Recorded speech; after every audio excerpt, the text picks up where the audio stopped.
And don't you have something specific that you say to the person, like to keep them off your books? We talked about this before. Oh yeah. So let's say you're trying to get somebody off your books because you're like, this is just dead weight. I call them barnacle clients because in marketing you call these people barnacles. Barnacles, if you don't know what those are, they're the things that attach to boats that are like these like weird things that attach to boats. You don't want them on your boat.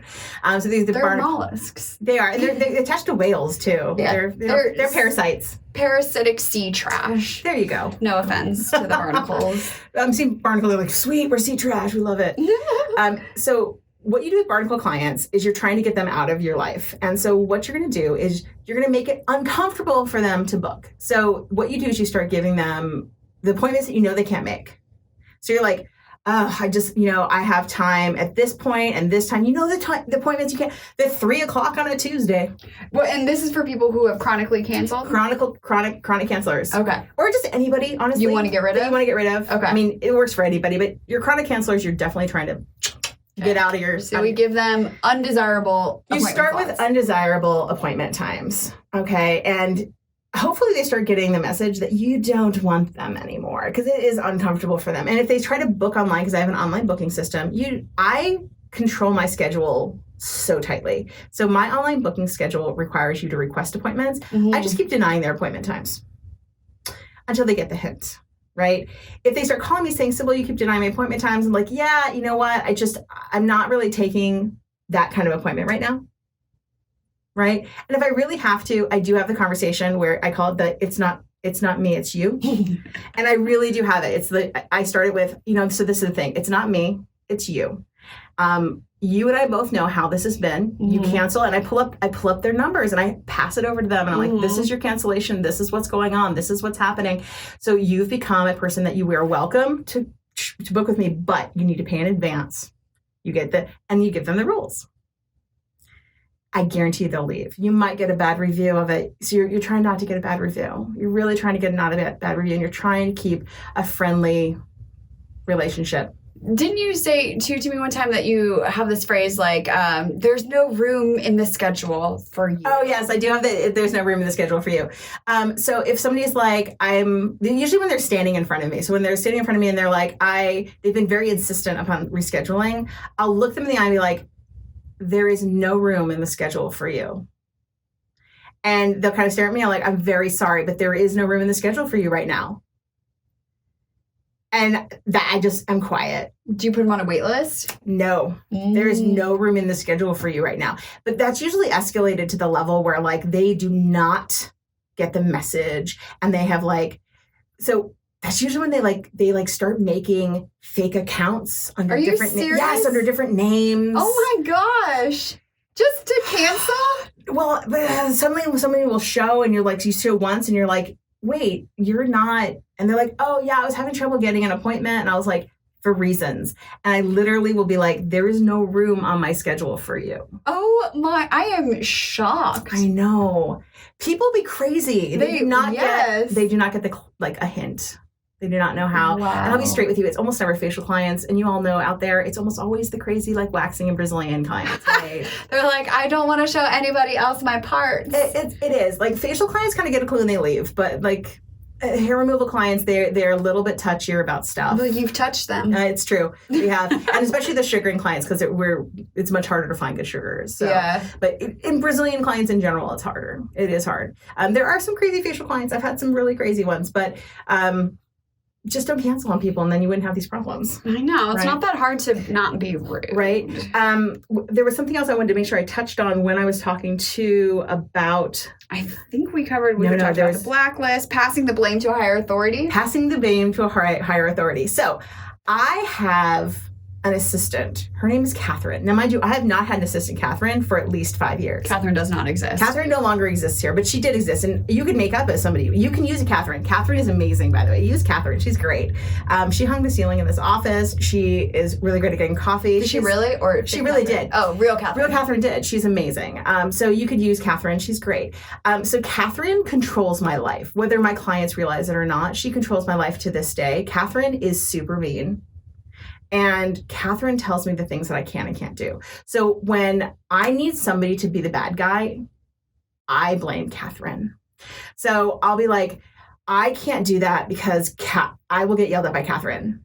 I'm like, you don't understand. I have an assistant, Catherine, and if she keeps me on track, and if I did that right now, Catherine would be so angry. Catherine would kill me. I cannot do that. You do not understand. You do not want to mess with Catherine. She keeps my life together. People understand higher authority, and everyone answers to somebody. Now, you own your own business, so people assume that you don't. As soon as you have somebody that you do, you're like, oh, yeah, we all have bosses. Right. Well, and even you can, if it's not necessarily a person, like defer to like a policy to be the higher authority. Like there's many ways. Yeah, my computer has a policy as well. My computer definitely has a policy. That's against our policy. Can't help you, sorry. Yeah, so my computer definitely, my online system has a policy. Many times it doesn't really. It does have policies though.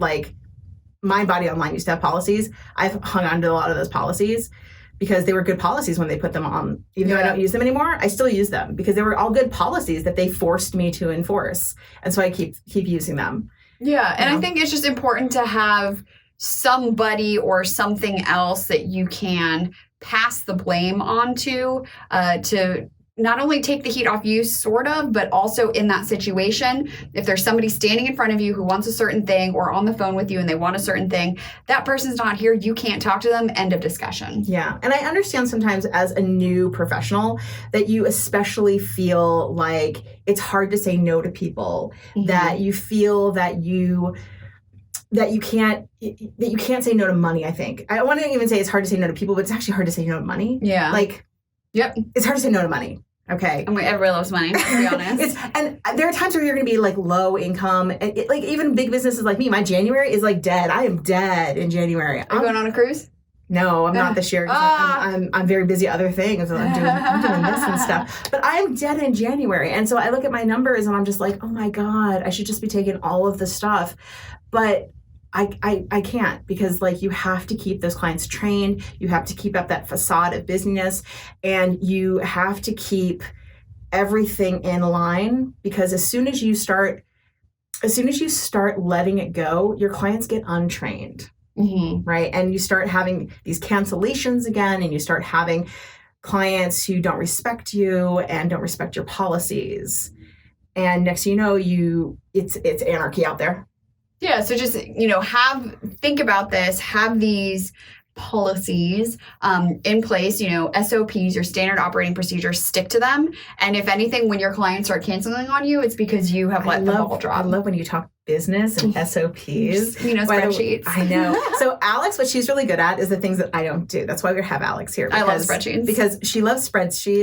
And systems. Mm-hmm. I don't run in any of those things. I'm like the Wild Wild West. If you saw how I ran stuff, you'd be like, how does she in business? And I'm like, I don't do it like that. But, here's the thing that I will, stake my claim and, argue for systems. It's one less thing to think about. It's totally true. And also, I always tell people I have a really high memory retention, better than most people. So because of that, I can probably get away with things that nobody else can. So that also helps. But I love when you talk like that. It's like talking like super business dirty to me. It's like, I want to talk to you about my SOPs. My SOPs. SOPs. So I wanted to talk to a second about the fact that when you are having all these cancellations and people are kind of coming at you with bad reviews sometimes, and you're having to turn people down, and you're making these policies. It can make you feel really bad. It can really make you feel down, and you often will kind of take it personally. Yeah. So I think the most important thing to remember with all of this, and even when you have really crappy clients, it's not personal, right? Their cancellations, as you've already talked about, like it's not personal. There's probably something going on in their life. And if it is personal, that person is just like a really crap person, cut them out of your life anyways. But it's really important energetically to not take all of that on because that desperation, like we've already been talking about. Hey, I just want to say thanks so much for watching. I hope that you're liking our content. If you are, if you could just hit subscribe and maybe smash a like button because, it really helps us continue with this channel. Also, if you really are enjoying it, because we're really trying to put out great content for you, you could also just ring that little bell that's around there somewhere because We are absolutely going to continue to put out great content like this, and I would hate for you to miss any of it. So thanks again for watching. Wanting, don't take every client just for the money, because that's not money you necessarily want. So the energetics of it are very important as well, to hold the space, to respect your time, to know that whatever's going on has not a whole lot to do with you, especially, and that's again why having those systems in place and sticking to your guns and knowing that you have done all of your part is so important. Now, one thing that may come up, you're like, well, shoot, it's a Saturday afternoon, I have no time. What do I do now? So, keep your secrets to yourself. You don't have to let the world know that you were canceled on. So sort of like that facade as well. But this is also where, maybe you have a task list you just keep track of things that you need to do that can be done in, what one client's time would be. Maybe it's catching up on emails. Maybe it's doing some cleaning, just something basic that you'll be able to spend your time productively rather than sitting on your phone, scrolling through Instagram, waiting for somebody. Because truly, there is nothing that feels shittier, I think, than not only being canceled on, but like, cool, I just wasted an hour because I was waiting on somebody. So I think too, this all comes back to respect yourself. Respect your time. Know that your time is valuable. And if people aren't respecting that, then, they can go as well. As a business owner, you were talking about systems. Like for kind of spa people, so the most important kind of systems that I know I have in place are like when I have cancellations, besides lunch, inventory management is a big one for me. Like, so I would say, make sure you're getting your inventory done and you know what I'm talking about. You're like, she got the papers everywhere. If I showed you next to my desk, you'd be like, so many piles of paper. I'm Jesus. sitting like in my own office. I'm like, oh, there's so much paper. Right. So inventory management, there's always inventory you can be doing, whether it's doing stock inventory or adding inventory, putting your tax stuff together, adding your receipts. Yeah, right? mileage, categorization, like all that stuff. All of those things could be absolutely done. There's always time to be done doing that.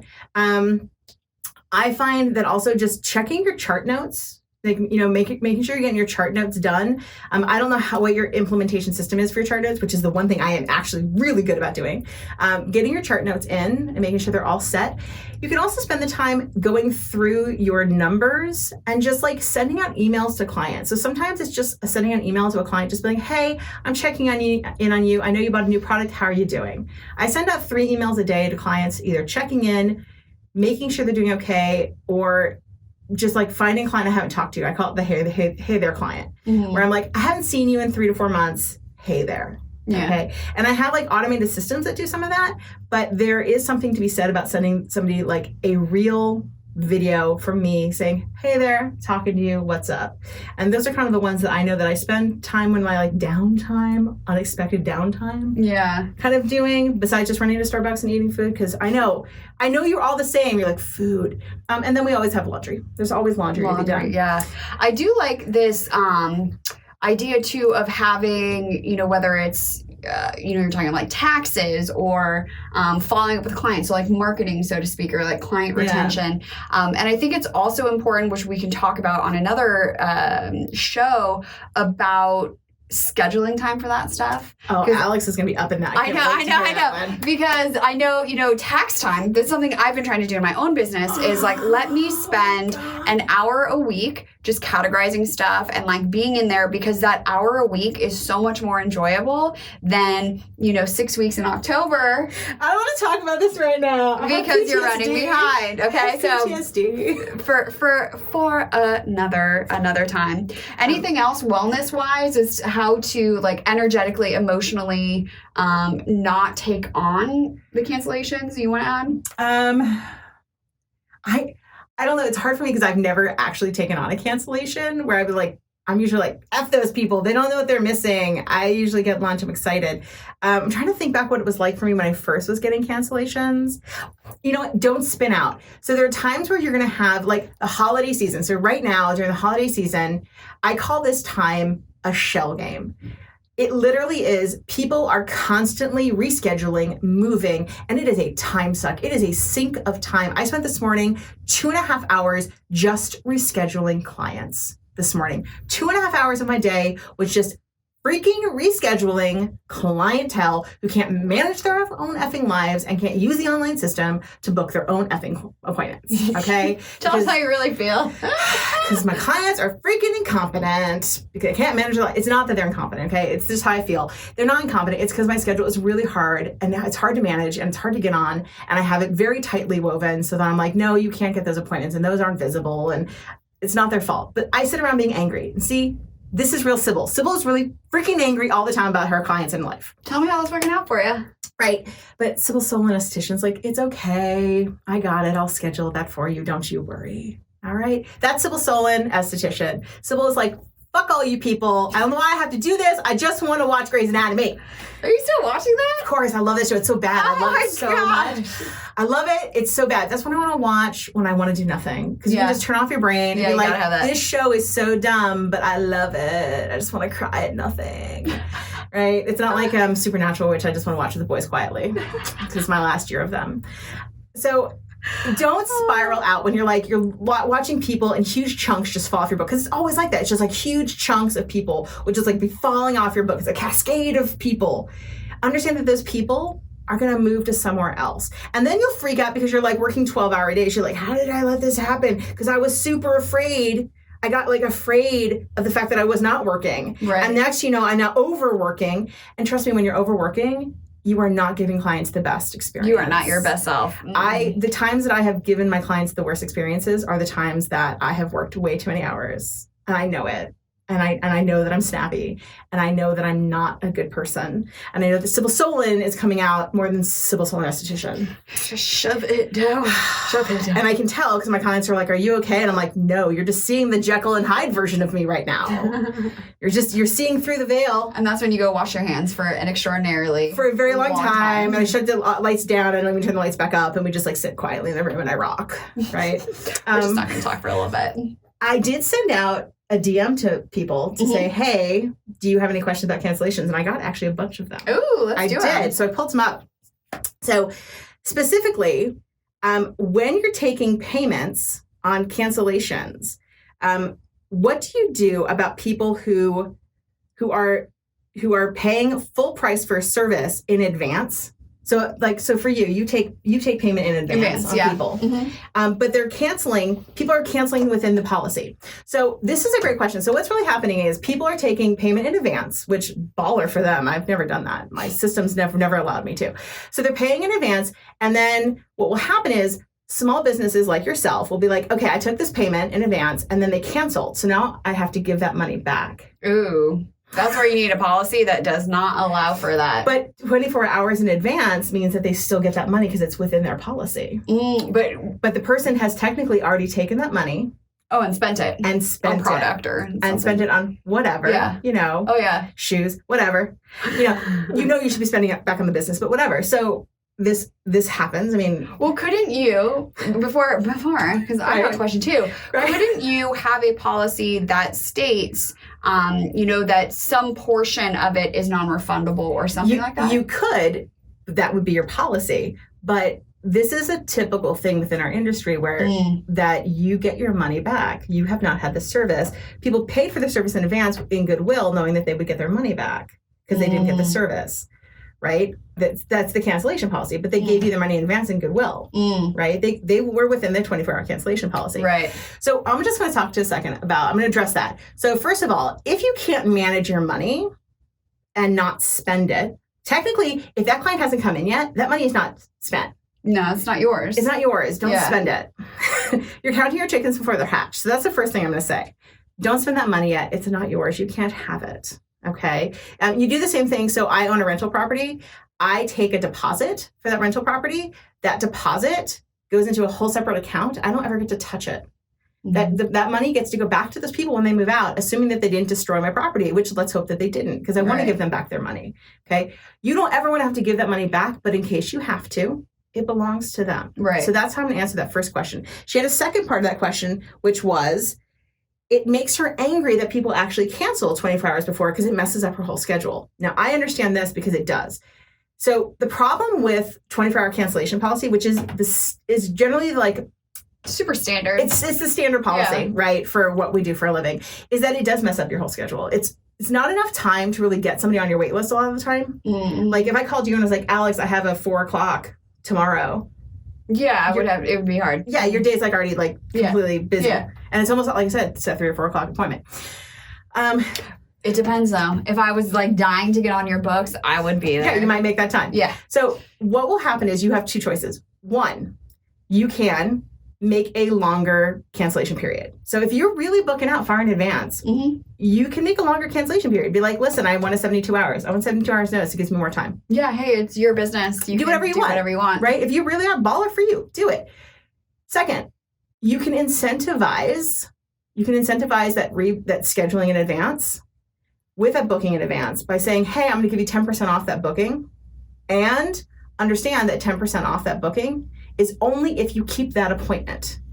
As soon as you cancel that appointment, you do not get that 10% off. So if you reschedule it, you don't get that 10% off. Oh. Okay. And that's actually what I recommend to most of the people who have this problem. You will find that will increase your numbers of people not canceling because they want that 10%. It's only 10%, but still they want it. 10%. It's money. That's like $25 to $30 for a treatment. Oh, they want it. And it's going to make your books happier. If this is a problem that you're having chronic cancellations on 24-hour cancellations. That's a great idea. Those cancellators.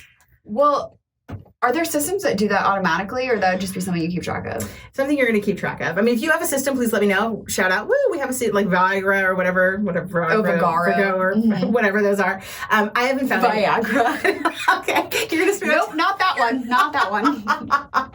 You're going to straight up know that I don't know any of those systems. I have yet to find actually a good online booking system that works the way that I wish it fully did. And if anybody has one that they think is baller, please shout it out. I always want to know. I have one that I hacked together and I used one for years that was fine. It wasn't great, but it was fine, right?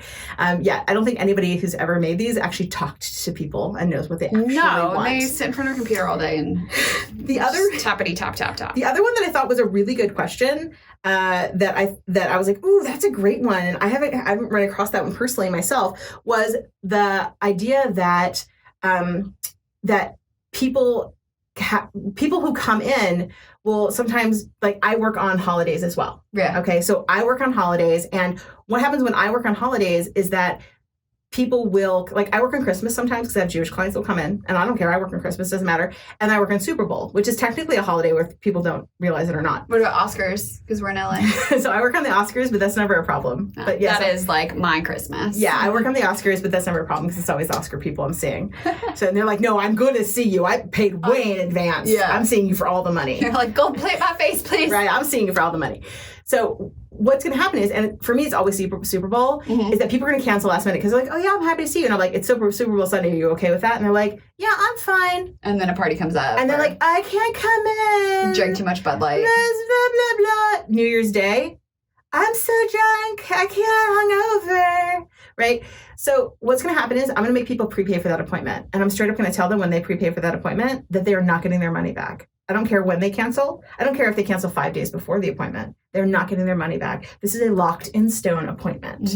Somebody else is going to take this appointment otherwise. This is an important day. It's a day that people have off. So Memorial Day, Veterans Day, whatever. It's a day that people have off. Okay. And I think all of this is just be clear up front about, what your expectations are of your clients, what your expectations are for your own schedule. Right. Just be upfront, be honest, and then stick to it. Right. And if the person hesitates at all, tell them straight up, be like, you don't need to book today. Don't worry about it. Don't book on that day because you're hesitating. You don't want to come. It's fine. The other day for here is actually like Gay Day for Disneyland. That's also a day that's super busy here, and people will cancel last minute. Oh, I can see that. So gotta beat the traffic down to Anaheim. That is an answer to her question. That's a sideways answer to her question because hers is kind of more niche-y, but I think that's what she's looking for, whether she knows it or not.